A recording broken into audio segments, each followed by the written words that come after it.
안녕하십니까. 저는 통합사회 강사 배인영입니다. 반갑습니다. 그래도 오늘은 박수를 열심히 쳐주시네요. 제가 항상 통합사회라고 하면, 너 왜 나왔어? 이런 표정인데, 그래도 어머님도 이제 한 학기 해보시니까 아시겠죠? 통사, 한국사 쉽지 않고, 이 비중이 높다라는 것도 굉장히 많이 깨달았는데, 이제 중간고사를 치고 나신 뒤에 이제 어머님들에게 소감을 한번 여쭙고 싶습니다. 자, 만족하신 점수를 혹시 획득하셨나요? 뭐 그런 학부모님도 계시지만, 뭐야, 나 분명히 겨울방학 때 한 바퀴 돌리고, 한국사도 하고, 통사도 하고, 분명히 했는데 왜 이렇게 성적이 안 나오지라는 어머님들이 계실 거예요. 근데 이제 지금은 기말고사를 준비하는 거고, 오늘 제가 말씀드릴 것은 2학기에 대한 얘기를 잠깐 소개하고 갈 거예요. 길지 않고 짧게 하고 가겠습니다. 자, 우선은 제가 브로셔에도 넣어놨지만, 이 2학기가요. 어머님들이 알고 있는 1학기에 대한 난도보다 거의 저는 2.5배에서 3배 이상으로 난도가 어려워질 거라고 말씀드릴 수 있거든요. 뭐야, 나 1학기도 정신없었는데 2학기가 더 어렵다고? 맞습니다. 2학기가 어려운 이유에 대해서 말씀을 드리면 이 파트는 뒤에도 있으니까 굳이 안 찍으셔도 돼요. 페이지를 말씀드리면 맨 뒤에 9페이지를 보시면 제가 단원별로 중요도와 그다음 이게 어떻게 해서 수능과 연계되는지까지를 써놨어요. 이걸 알려드리는 이유는 제 수업을 듣지 않더라도 어머님들이 2학기 때 우리 아이들 지도하실 때 도움이 되시라고 어머니들 해보시니까 아시겠죠? 이번 중간고사, 기말고사를 겪어보시면, 이게 통합사회 기본 개념만 나오는 게 아니라, 아니, 이 선생님이 자꾸 왜 고3 문제를 갖다가 내지? 이런 걸 경험해보신 이 학생들, 그 다음 학부모님도 알고 계시는 학부모님도 있으실 거예요. 그래서 여기 각 과목에 어떠한 과목과 수능 과목에 연결돼서 이 선생님이 그 수능 문제를 활용할 수 있을지까지를 다 분석한 표입니다. 사실은 제 자산이지만 훨씬 더 어머님들 교육하기 좋으라고 넣어놨으니까 뭐 확인해 보시는데 제가 웬만해서는 1학기 때는요 한 단원에 별표가 3개 있는 게 한두 단원밖에 없었어요. 근데 지금 보이세요? 별천지죠. 자, 우선 첫 번째 1단원은 정치 그리고 법 파트입니다. 그래서 제일 첫 번째는 인권의 그 의미 발달 과정이 아주 잠깐 나오지만 제일 중요한 건 여기서 뒤에 나올 기본권, 헌법과 연결하는 그런 문제가 가장 고난도로 출제가 돼요. 자, 이제 지문 길이가 굉장히 길어져요. 우리 아이들 독해력, 문해력 있습니까? 없습니까? 없죠. 근데 중간고사 2학기 첫 페이지에 한 페이지 거의 반이 가까이 되는 지문을 읽고 이거 뭐야? 국어야? 이렇게 돼버리는 거예요. 그럼 우리 애들은 어떻게 해요? 안 읽고 넘겨버립니다. 이런 문제들이 진짜로 발생하고 있어요. 자, 그 다음에 이제 두 번째는 여기 헌법 1, 2단원 잘했죠? 그래서 여기까지는 그래 이해했어. 근데 여기서부터 뭐가 나오느냐? 인권 문제라고 써있지만 사실은 여기에 킬러는 근로기준법. 이제 근로계약서를 딱 그냥 보여줘요. 그리고 여기에 뭐가 문제가 되는지를 그걸 확인하는 문제인데 거기서 끝나는 게 아니라 근로계약서면 뭐가 숫자가 많이 있겠죠. 그럼 그 숫자를 다 밑줄 쳐놓은 다음에 A 더하기 B 더하기 C 더하기 D 요거는 얼만가 요런 문제를 푸는 것들이 또 출제가 됩니다. 그럼 아이들 뭐예요? 실컷 다 구해놓고 거기서 뭐 계산해서 실수해서 또 틀리는 애들이 또 나옵니다. 그러니까 이런 것들을 알고 시험을 보는 친구들과 그냥 맞닥뜨려서 이거 어떻게 해? 이렇게 당황하는 친구들은 나중에 등급에 있어서 하늘과 땅 차이의 결과를 가져온다는 거죠. 저 오늘 이거 설명드리려고 온 거예요. 2학기는 어머님들이 1학기 때 생각했던 것보다 말도 안 되는 상황들이 펼쳐질 수가 있다는 거 그거 소개해 드리려고요. 자, 이제 2단원인데요. 여기서는 윤리라는 단원이 나옵니다. 지금 이제 올해 마지막으로 사라질 생활과 윤리라는 그 단원이 현대사회와 윤리라고 이름이 바뀌긴 하는데 실제로 이건 수능 기출이 없기 때문에 나중에 혹시라도 어머님들이 도움받고 싶으시면 생활과 윤리라는 수능 기출을 찾아보시면 이걸 그대로 선생님이 갖다가 문제를 출제를 하세요. 특히 어떤 파트를 내시냐면 여기 두 번째 단원 있죠. 여기에 롤스, 노직이라고 해서요. 분배정이라고 실제로 고3 수능 보는 아이들이 가장 많이 틀리는 베스트 5 주제 안에 들어있는 분배정의 파트. 그 문제를 그냥 갖다가 아이들 고1 애들 시험 보라고 냅니다. 안 그럴 것 같으시죠? 이따 예시문 앞에 넣어놨으니까 한번 보시고요. 자, 3단원은 뭐 말할 것도 없죠. 보이시죠? 경제. 이 경제가 두 가지가 다 들어가요. 어머님들 미시경제, 거시경제 다 나옵니다. 거기서 계산 문제 나오고요. 여기 보면 합리적 선택이 있는데요. 저기 이제 한티역의 모 학교 아시죠? 거기는 그대로 고3 경제 모의고사 문제 그대로 복붙해서 숫자만 바꿔서 냅니다. 우리 고1 애들요. 지금 이 경제에서 이런 질문을 해요. 이 자산관리 파트 보면은 예금이자가 나오잖아요. 우리는 그걸 줄여서 뭐라고 하죠? 금리라고 하죠. 분명히 저는 필기를 금리라고 했어요. 근데 우리 아이들 예쁘게 금리가 뭐예요? 이렇게 써놓고 새벽에 문자가 옵니다. 기특하죠? 공부하는 거 얼마나 예뻐요. 근데 이거 보면 이제 답답하잖아요. 이 금리 이러고 있는 친구들한테 기회비용, 우리 명시적 비용, 암묵적 비용, 회계적 비용 계산하라고 하고 그다음 여기 국제무역 요거 뭐 나오냐면 비교오이 계산 나와요. 애들 여기서 헛발 짚고 난리 납니다. 그래서 이런 부분들을 우리가 그냥 보는 것, 알고 보는 것 차이 있다라는 것. 1학기랑 정말 다릅니다. 제가 지금 강의 팔아먹으려고 그 얘기하는 거 아니에요. 정말로 재수 안 들어도 되니까 분명히 조금은 신경을 써주셔야 하는 그런 파트가 온다라는 거예요. 생각보다 아이들이 2학기 때 되게 통사를 손을 많이 놔요. 그리고 언제 후회를 하냐면 3학년 때 후회를 해요. 제가 제 1학기 시작하기 전에 겨울방학 설명회랑 그 다음에 학교별 설명회에서도 많이 드렸던 말씀인데, 제가 원래는 고3 강사였어요. 제가 강의한 지는 이제 18년째, 욕한 거 아니지만요. 굉장히 좀 길어졌잖아요. 근데 이제 그 중에서 통합사회가 실제로 내신으로 들어온 지는 8년이 됐어요. 이제 9년 차고요. 그래서 제가 수능부터 지금 내신까지, 내신은 한 이 통합사회만 8, 9년을 했고, 그 과정에서 굉장히 많은 학생들을 만났었잖아요. 근데 어느 날 상담 전화가 하나 옵니다. 자, 고3 학부모님이 갑자기 너무 속상하다고 전화가 오신 거예요. 근데 저는 고3은 사탐 수능을 했고, 고1은 연합, 뭐, 문과, 이과 구분 없이 통사를 했으니까. 근데 갑자기, 우리 애가 전교에서 이 근처 학교에, 역삼역 근처 학교만 아실 거예요. 그 학교 학부모셨습니다.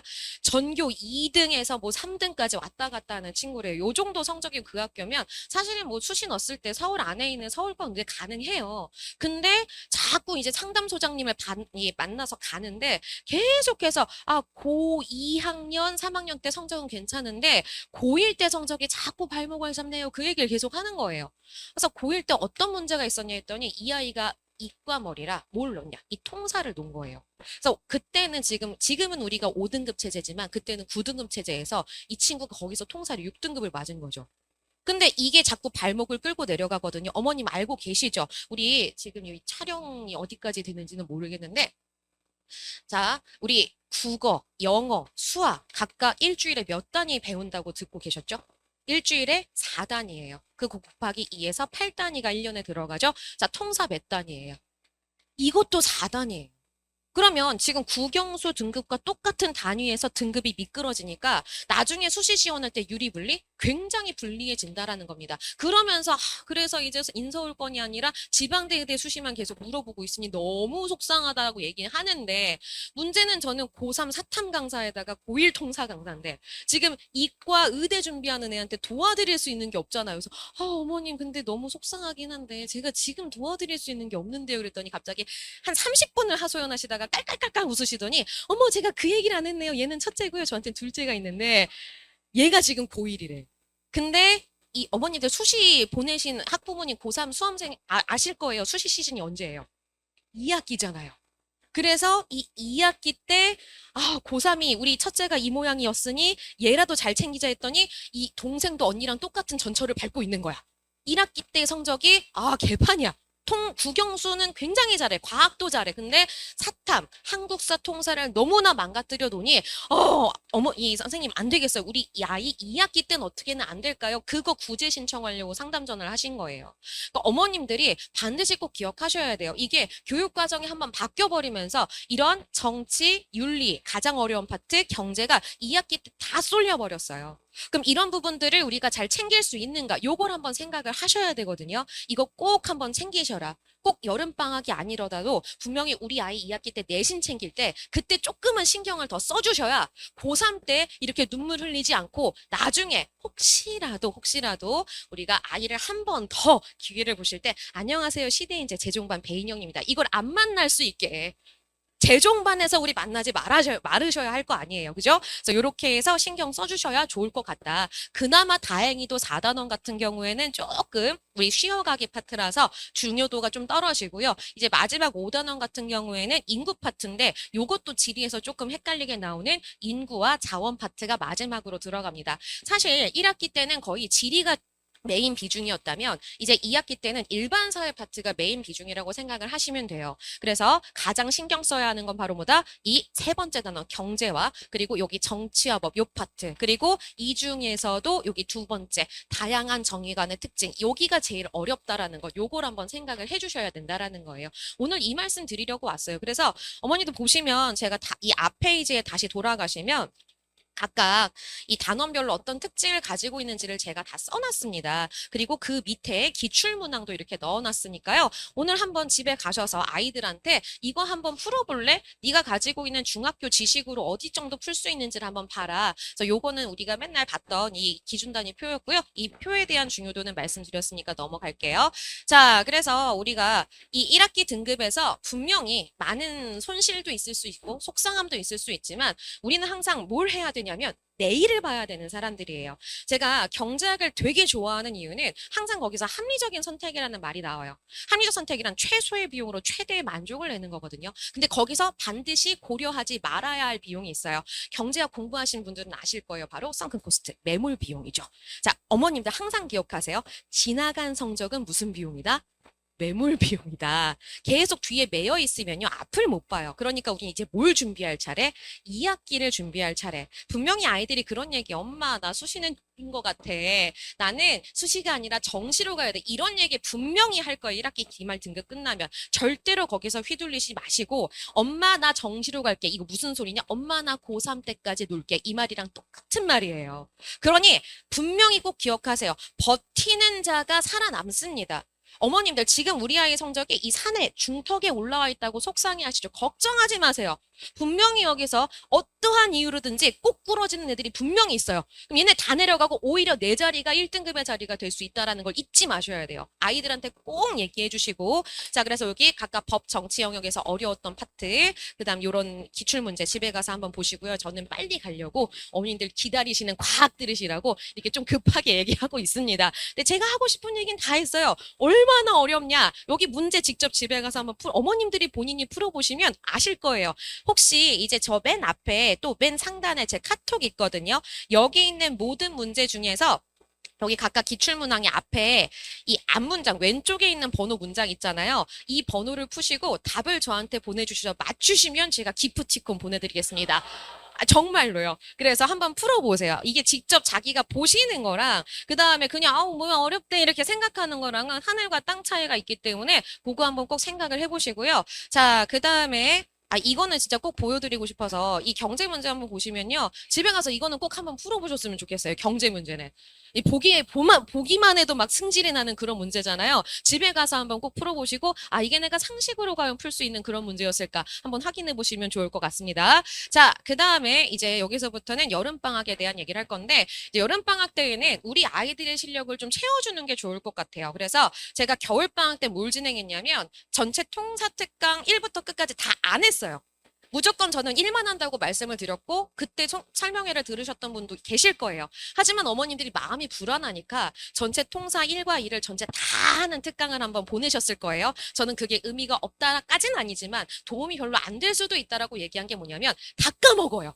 분명히 이번에 겨울방학 특강 들은 친구들을 대상으로 한번 풀어보라고 하세요. 이걸 맞출 수 있는지. 맞추면 정말 똑똑한 친구들이지만 웬만하면 아이들은 그때 배웠던 걸 다 까먹습니다. 그렇기 때문에 진짜 필요할 때 듣는 게 가장 좋지 않겠느냐 해서 저는 여름방학 때 2학기 특강을 해요. 2학기에 정말 필요한 것들을 배우는 게 가장 중요하다. 그렇게 가르쳐 놨는데 우리 아이들은 이 존망을 존나 망했다. 이렇게 얘기하고 있는 친구들이잖아요. 아시잖아요. 별의별 얘기 다 해요. 그래서 여기 보면 경시하다. 이거 진짜 많이 나오는 거거든요. 선지에서 경시하다 나오면 애들이 못 풀어요. 경시가 무슨 뜻인지 몰라서 선생님 왜 여기 수학 경시 대회, 영어 경시 대회가 나와요? 이런 얘기를 하고 있다니까요. 자, 금리라고 얘기하는 거 말씀드렸죠. 국수주의는 먹는 국수라고 생각합니다. 이런 아이들을 대상으로 한 번쯤은 도대체 기본권이 뭔지 또는 계산할 때 명시적 비용이 뭔지 무엇을 기준으로 삼아야 하는지 한번 들어보는 게 정말 좋겠죠. 그래서 제가 딱 사회로 준비를 했어요. 자, 그래서 여기서부터는 제 자랑인데 굳이 제 자랑을 할 필요는 없으니까 넘어갈 거고요. 자, 여기 미리 보기 이게 중요하겠죠. 하시겠죠. 자, 우리 1주차 때 뭐 할 거냐면 정치와 법 파트 진행할 겁니다. 그래서 여기 인권의 의미, 헌법 파트, 근로기준법까지 진짜 어려웠던 문제만 싹 정리할 수 있도록. 자, 그다음 2주차 선생님이 제일 제가 강조하고 싶은 건 바로 2주차입니다. 자, 2주차는요. 혹시라도 제 수업을 보내주실 거면 무조건 2주차는 휴가고 뭐고 다 빼고 여기는 보내주셔야 돼요. 실제로 같이 얼굴을 부딪히고 같이 문제 풀면서 피드백을 받을 수 있도록 제가 이 무역이론 되게 어려워한다 그랬었잖아요. EBS랑 대성마이맹을 제가 10년을 강의를 했었어요. 근데 거기서 제가 3초 만에 비교의 계산 나오는 그 공식을 만들어서 배포를 했었거든요. 그랬더니 EBS 애들이 후기에다가 선생님 이거 특허 내세요라고 얘기할 정도로 굉장히 쉽게 풀 수 있는 방법들을 이때 가르쳐 드릴 거예요. 그래서 요거는 꼭 듣는 게 굉장히 도움이 많이 될 거다. 실제로 고3 문제 아이들 저 원래 고3 수업 경제 가르치면서 만들었던 건데 오히려 고1 애들한테 훨씬 더 많은 도움이 되더라고요. 자, 그 다음에 이제 3주차 윤리 파트인데요. 이 윤리 파트 같은 경우에는 사상가 어려워하는 친구들 많을 거예요. 엄마 도대체 저 철학자가 뭐라고 얘기하는지 나 하나도 못 알아듣겠어. 이거 왜 그러냐면 암기만 하는 친구들이라 그렇습니다. 근데 실제로 우리 2학기 때 같은 경우에는 지리 같은 암기 내용이 아니라 우리가 개념을 이해한 다음 여기에 뭘 하는 게 중요하냐 논리적 추론을 하는 게 중요해요. 도대체 저 사상가의 말이 어떻게 이렇게 들어가는지 요게 안 되는 친구들이 허다해요. 그래서 이거 연습시키는 게 바로 3주차 파트입니다. 자, 마지막 4주차 같은 경우에는 여기서 선생님 왜 사회문화 얘기는 안 하셨어요? 이게 정말 비중이 좀 작아서 말씀을 안 드렸지만 핵심 문제로 나올 수 있는 게 뭐냐면 어머니들 수능 사회문화에서요. 단순하게 사회학적 관점이 제일 어렵게 출제가 되는 게 아니라 통계가 나옵니다. 도표 통계. 저게 도대체 뭐라고 생각하시는데요. 실제로 이 도표 통계표를 주고서 이 표를 해석하는 문제. 그래서 전국에서 정답률 3%밖에 안 되는 그런 문제들을 선생님이 출제를 하세요. 그래 놓고서 막 아이들한테 내가 서울대에서 통계를 전공했는데 너희들에게 통계의 진수가 뭔지 알려주려고 이런 문제를 냈다 하고 완전 똑같은 문제를 내셨던 거죠. 그러니까 이런 부분들을 어머님들이 알고 들으시고 아이들을 교육하는 거랑 그냥 성적이 왜 이래? 왜 등급이 안 나왔어? 너는 사회가 안 맞는구나. 요게 아닌 거예요. 이게 전략을 제대로 짜서 보는 거랑 아닌 거랑은 정말 차이가 많이 나는 파트라는 게 바로 통합사회 파트입니다. 왜요? 어차피 어머니들 생각을 해보세요. 수학이나 영어나 국어는요, 이미 잘하거나, 이미 오래 했거나, 그런 친구들이 정말 많이 적체되어 있어요. 그러니까 아시잖아요. 내가 돈 낸 만큼에 대한 이게 되는가? 거기에 대한 대답은 어머님들께 맡겨드릴게요. 하지만 통사는요, 안 그래요. 왜?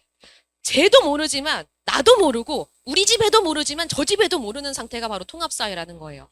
그럼 뭐예요? 노베이스에서 같이 시작할 수 있다라는 가장 꿀과목이라는 거죠. 그래서 이런 부분들 한번 생각해 보시면 마지막에 인구 자원 파트에 가장 어려웠던 지도 분석까지 다 하는 게 전체. 솔직히 저 4주차만 하면요. 저는요. 나중에 혼자서 따로 이제 2학기 되면 또 신경 쓸 게 많잖아요. 그럼 그런 부분에서 일일이 다 내신 듣기 힘든 친구들을 위해서 한 번에 요것만 들어도 완성해서 나중에 혼자 스스로 대비할 수 있도록 그렇게 만드는 강의로 준비를 했습니다. 그래서 자료도 굉장히 많이 나갈 거예요. 저기 자료 보시면은 그 자료 파트가 어디 들어있냐면 8페이지에 있습니다. 거기서 통합사회 S1, S2, S3라고 해서 3단계로 제가 준비를 했어요. 그래서 요거 잘 모아 놓으셨다가 나중에 우리 아이 진짜 시험 볼 때 대비할 수 있는 기출문제, 대비집으로도 쓸 수 있도록 여기 굉장히 한 회차에 거의 100문제 이상이 들어갈 거예요. 그러니까 이걸 지금 당장 내가 소화하지 않더라도 모아뒀다가 중간 기말 때 쓸 수 있는 문제집으로.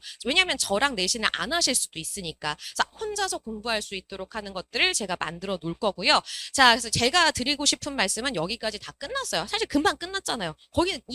제가 제일 하고 싶은 말은 뭐냐면 진짜 어렵기 때문에 조금은 신경 써서 우리가 가이드를 해주자. 누가? 어머님, 아버님들이. 그래서 제가 이제 일주일에 딱 4번 수업을 깝니다. 대찬에서는 2번 깔고요. 시대인재 반포와 시대인재 대체 딱 요렇게만 수업을 지금 진행하고 있어서요. 어머니들 시간표 짜실 때 한번 참고를 해주시면 좋을 것 같고요. 그다음 제가 오늘은 원래 선물을 드리려고 했었어요. 원래 제 내신 수강생들한테만 주려고 만들었던 제가 원래 통사도 하지만 한국사도 같이 하고 있잖아요. 내신을. 자, 한국사 기말고사 1학기 기말고사 연표 부채예요. 부채. 그래서 원래 오늘 배송이 되기로 했었는데 지금 갑자기 더워져 물량이 폭주해가지고 오늘 도착을 못했다고 합니다. 그래서 다음 주부터 배포가 가능하거든요. 그래서 제 학생들만을 대상으로 드리는 거지만 미리 수강 신청을 하시는, 나중에 실제로 안 들으셔도 돼요. 수강 신청을 하시는 분들에게는 제 1층 데스크에서 다음 주에 무료로 우리 기말고사 연표를 쭉 할 수 있는 그런 부채를 제공해 드릴 테니까요. 이것도 한번 가져가셔서 우리 그래도 아직 2학기보다는 눈앞에 있는 뭘 먼저 신경을 써야 돼요. 기말고사도 신경을 쓰셔야 되잖아요. 이렇게 해서 완벽하게 오늘 어머님들에게 좋은 선물 됐으면 좋겠는 마음으로 준비했으니까요. 꼭 한번 가져가 보시길 바라겠습니다. 자, 제가 드릴 말씀은 여기까지 끝났고요. 자, 어머니들 꼭 기억하세요. 2학기 때 가장 어려운 첫 번째 뭐가 나온다? 정치, 그 다음에 두 번째 뭐? 경제. 이거 꼭 잘 기억하시면서 이걸 완벽하게 대비할 수 있는 제 이름은 뭐죠? 감사합니다. 제 이름은 배인영이었습니다.